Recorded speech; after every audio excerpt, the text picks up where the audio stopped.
매주 목요일 경제 브리핑 시간입니다. 이 시간에는 격주로 소비자 정보 알아보고 있습니다. 오늘도 한국소비자원 대구 경북지원 김정현 지원장님 전화로 모셨습니다. 지원장님 안녕하십니까? 네, 안녕하세요. 오늘은 중고차 구입 관련 소비자 정보를 말씀해 주신다고요? 네, 신차 대비해서 저렴하고 즉시 인수할 수 있는 중고차를 선호하는 소비자들이 늘면서 관련 소비자 피해도 꾸준히 증가하고 있는데요. 중고차 분쟁은 다른 품목보다 그 해결이 쉽지 않은 품목 중에 하나이기 때문에 오늘은 중고차와 관련된 피해 유형이나 대표 사례, 그리고 주의사항 등을 소개해드리겠습니다. 먼저 어느 정도 피해가 접수되고 있는지 피해 구제 접수 현황에 대해 확인해 보겠습니다.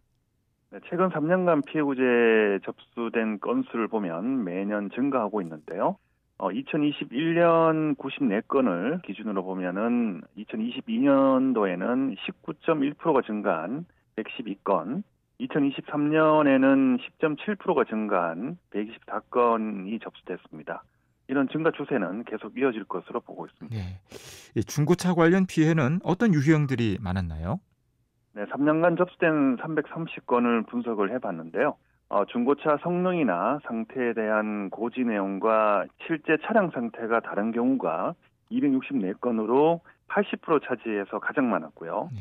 그 뒤를 이어서 계약금 환급 거부가 20건으로 6.1%, 그리고 매매 알선 수수료나 등록 신청 대행 수수료, 그리고 관리비 등을 부당하게 청구하거나 정산을 해주지 않는다는 내용이 15건으로 4.5%를 차지했습니다. 네. 자동차 성능은 안전과도 연관이 되는 부분인데 전체 분쟁 가운데 80%를 차지한다고 하니까 좀 문제가 많은 것 같아요. 세부적으로 구분을 해보셨다고요? 네, 자동차 관리법에는 사업자가 중고차를 판매할 경우에 성능 상태 점검 기록부를 제공해서 소비자에게 차량 성능이나 상태 등을 정확하게 고지하도록 하고 있는데요. 총 건수의 80%인 264건 중에 고지를 받은 성능이나 상태와 달랐다는 분쟁이 190건으로 대표 사례로 보시면 될 것 같고요. 그 다음으로는 사고나 침수 이력에 대한 고지 미흡이 62건, 그리고 주행거리가 다르다는 분쟁이 12건이었습니다. 네.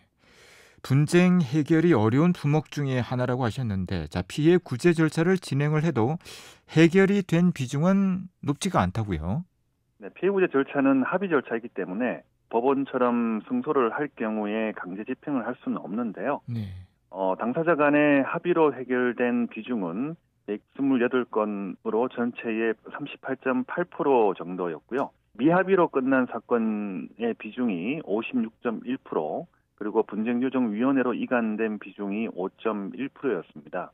이 미합의로 된 사건들을 보면 사고 이력의 범위, 성능이나 상태 보증 범위 등이 당사자 간의 인식 차이가 큰 경우가 많아서 합의 불성립으로 종료가 됐습니다. 네. 마지막으로 대표 피해 사례와 주의할 점에 대해서 들어볼까요? 네, 성능 상태 점검 기록부와 달리 엔진 누유 등이 발생했는데도 판매자, 그리고 성능 상태 점검자, 보증보험사에서 서로 책임을 회피한 사례가 있었고요. 주요 골격 부위를 교체한 이력이 있는데도 프론트 핸더만 단수 교환한 무사고 차량으로 판매한 사례와 침수 차량을 정상 차량으로 속여서 판매하는 사례, 네. 그리고 주행거리를 조작해서 판매한 사례가 대표 사례라고 할 수 있겠고요. 주의할 점은 허위나 미끼 매물을 조심하셔야겠고요. 성능 상태 점검 기록부뿐만 아니라 자동차 365, 그리고 보험개발원의 카히스토리를 통해서 사고나 침수 이력을 꼭 확인해 보시는 게 좋겠습니다. 네. 오늘도 유익한 소비자 정보 감사드립니다. 고맙습니다. 네, 고맙습니다. 한국소비자원 대구 경북지원 김정현 지원장이었습니다.